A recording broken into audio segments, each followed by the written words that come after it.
प्रधानमंत्री नरेंद्र मोदी ने मंगलवार को 4 बजे राष्ट्र के नाम संदेश दिया। 17 मिनट के इस भाषण में मोदी ने गरीब परिवारों के लिए अहम ऐलान किया। उन्होंने कहा कि गरीब कल्याण अन्न योजना दिवाली और छठ तक यानी नवंबर के आखिरी तक जारी रहेगी। मोदी ने अपने भाषण में लोगों से अनलॉक के दौरान अतिरिक्त सतर्कता बरतने की भी अपील की।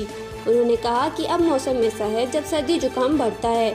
हमें जब ज़्यादा सतर्क रहने की ज़रूरत है, तब हम ज़्यादा लापरवाह होते जा रहे हैं। मास्क, गमछा, फेस कवर और सोशल डिस्टेंसिंग जरूरी है। गरीब कल्याण अन्न योजना जारी रखने के मायने।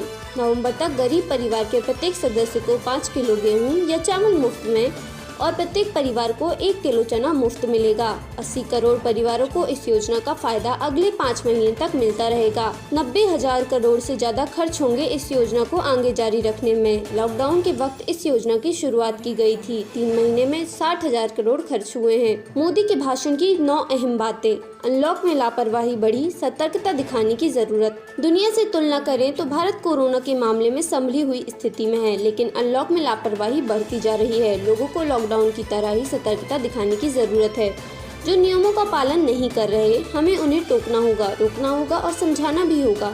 भले ही हम 2 गज दूरी को लेकर 20 सेकंड हाथ धोने को लेकर सतर्क रहें।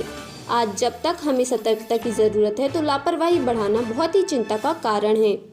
कंटेनमेंट जोन में बहुत ध्यान देना होगा। लॉकडाउन के दौरान गंभीरता से नियमों का पालन किया गया है। अब सरकार को स्थानीय निकाय की संस्थाओं को देश के नागरिकों को फिर से उसी तरह की सतर्कता दिखाने की जरूरत है। विशेषकर कंटेनमेंट जोन में बहुत ध्यान देना होगा। जो नियमों का पालन नहीं कर रहे, उन्हें रोकना टोकना और समझाना होगा। प्रधान हो या प्रधानमंत्री, कोई भी नियमों से ऊपर नहीं है। अभी आपने खबरों में देखा ही होगा कि एक देश के प्रधानमंत्री पर 13,000 का जुर्माना इसलिए लग गया क्योंकि वे बिना मास्क के गए थे। भारत में भी स्थानीय प्रशासन को इसी चुस्ती से काम करना चाहिए। यह 130 भारतीय की रक्षा का अभियान है। गांव का प्रधान हो या देश का प्रधानमंत्री, कोई भी नियमों से ऊपर नहीं है। 3 महीनों में 20 करोड़ जनधन खातों में 31,000 करोड़ रुपए जमा। लॉकडाउन में यही कोशिश रही कि ऐसी स्थिति न आए कि गरीबों के घर में चूल्हा न जले। हर किसी ने प्रयास किया कि इतने बड़े देश में गरीबी भाई बहन भूखा ना सोए। देश हो या व्यक्ति, समय और संवेदनशीलता से फैसले लेने से किसी भी मुसीबत का सामना करने की शक्ति अनेकों गुना बढ़ जाती है। लॉकडाउन होते ही सरकार गरीब कल्याण योजना लेकर आई। इसके तहत 2.25 लाख करोड़ का पैकेज दिया गया। 3 महीनों में 20 करोड़ जनधन खातों में 31,000 करोड़ रुपए जमा करवाए गए। 9 करोड़ से ज्यादा किसानों के बैंक खातों में 18,000 करोड़ रुपए जमा हुए। इसके साथ ही गाँव में श्रमिकों को रोजगार देने के लिए प्रधानमंत्री गरीब कल्याण योजना अभियान तेज गति से आरंभ कर दिया गया। मुफ्त अनाज की योजना अगले 5 महीने भी लागू रहेगी। इसी से जुड़ी महत्वपूर्ण घोषणा कर रहा हूँ। वर्षा ऋतु के दौरान और उसके बाद मुख्य तौर पर कृषि क्षेत्र में ही ज्यादा काम होता है। दूसरे सेक्टरों में थोड़ी सुस्ती रहती है। जुलाई से धीरे धीरे त्योहारों का भी माहौल बनने लगता है। 5 को गुरु पूर्णिमा है। सावन सोमवार शुरू होगा। 15 अगस्त रक्षाबंधन, गणेश चतुर्थी, नवरात्रि, दुर्गा पूजा शुरू होगी। त्योहारों का समय जरूरतें बढ़ाता है और खर्च भी।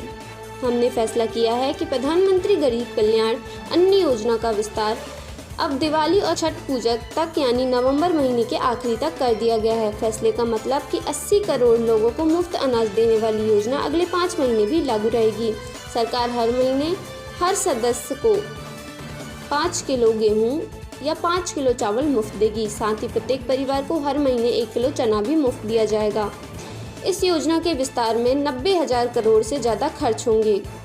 1 नेशन 1 राशन कार्ड की व्यवस्था हो रही है। पूरे देश में हमने सपना देखा है। कई राज्यों में अच्छा काम किया है। बाकी राज्यों से भी हम आग्रह कर रहे हैं कि काम आगे बढ़ाएं। यह काम है पूरे देश के लिए एक राशन कार्ड की व्यवस्था करना, यानी 1 नेशन 1 राशन कार्ड। इसका सबसे बड़ा लाभ उन गरीबों को मिलेगा जो रोजगार के लिए अपना गांव छोड़कर किसी और राज्य में जाते हैं। किसानों, टैक्स पेयर की वजह से गरीबों का पेट भर पा रहे हैं। आज गरीबों को सरकार मुफ्त राशन दे पा रही है तो इसका श्रेय 2 वर्गों को जाता है। पहले हमारे अन्न देवता मेहनती किसान, दूसरा हमारे देश के ईमानदार टैक्स पेयर। आपको परिश्रम और समर्पण ही है जिसकी वजह से देश यह मदद कर पा रहा है। आपके देश का अन्न भंडार भरा है, इसलिए गरीब का चूल्हा जल रहा है। आपने ईमानदारी से टैक्स भरा है, इसलिए आज देश का गरीब इतने संकट से मुकाबला कर पा रहा है। हम सब लोकल के लिए वोकल होंगे। हम गरीब, पीड़ित, शोषित, वंचित को सशक्त करने के लिए निरंतर काम करेंगे। हम सारी एहतियात बरतते हुए इकोनॉमिक एक्टिविटी को और आगे बढ़ाएंगे। हम आत्मनिर्भर भारत के लिए दिन रात एक कर देंगे। हम सब लोकल के लिए वोकल होंगे। इसी संकल्प के साथ हम 130 करोड़ भारतवासियों को मिलकर संकल्प के साथ भी काम करना होगा और आगे बढ़ना होगा। मास्क, फेस कवर जरूर पहने। मैं आपसे प्रार्थना करता हूँ, आग्रह करता हूँ कि स्वस्थ रहिए, 2 गज की दूरी का पालन करते रहिए, गमछा, फेस कवर, मास्क का उपयोग करिए और कोई भी लापरवाही मत बरतिए।